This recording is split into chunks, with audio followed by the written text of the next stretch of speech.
Saving Samantha. You know, it sounds like a movie title, doesn't it? But this isn't fiction. This is the true story of a high-stakes digital rescue, a cyber heist that happened right out in the open, in real time. So let me ask you a question. What happens when your entire digital life, your photos, your emails, your contacts, everything is just stolen? For one person, who we're going to call Samantha, this wasn't just a scary thought, it was her reality. So how did it all go down? Well, it all kicked off with a digital SOS. To really get how the rescue happened, we've got to first understand the attack itself. And it almost always starts this way, doesn't it? It's that one little thing, one mistaken click, a link that looks legit, a message from a friend that isn't really from them.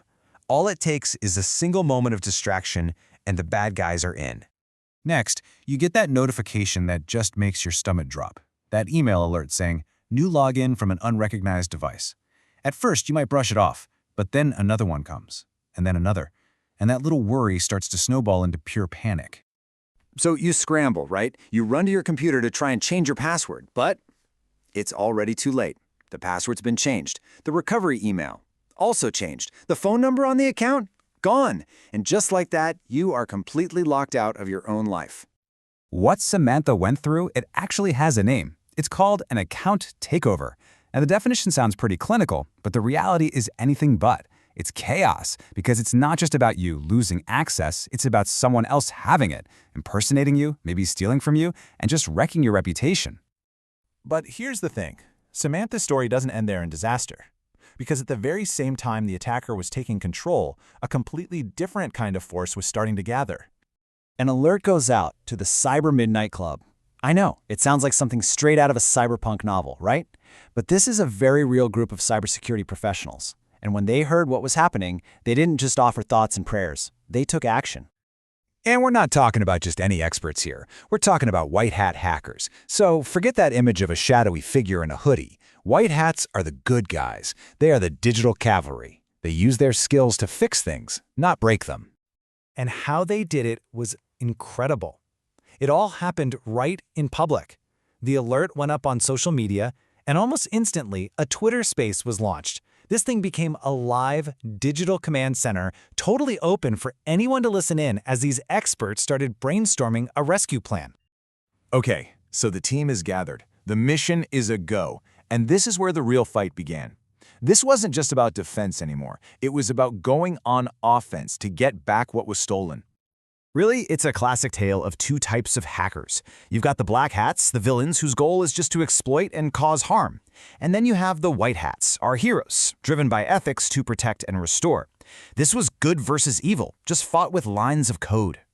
And what happened in that Twitter space was just amazing. You had security analysts, digital forensics experts, and other white hats from literally all over the world, all jumping in.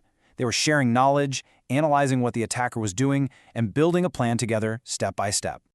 And so, after hours of this intense, public, all-hands-on-deck effort, the tide finally turned.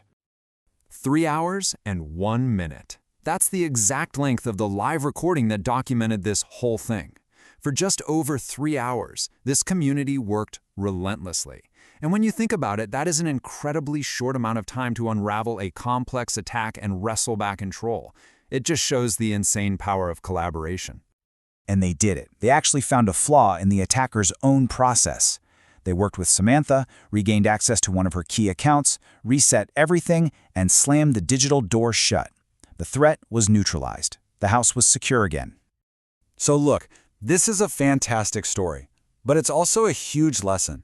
Samantha was lucky to have this community jump in, but we can't always rely on luck. So let's talk about what we can all do to be better prepared.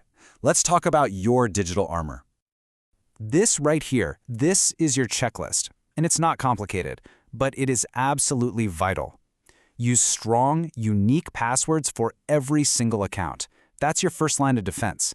Number 2, turn on two-factor authentication, 2FA, everywhere you can. That's your reinforced steel door. And finally, just be a little skeptical. That's your alarm system. Knowing the warning signs we talked about lets you react before you're locked out. And that really gets to the core of this whole story, doesn't it? Your personal preparation, your digital armor is so important.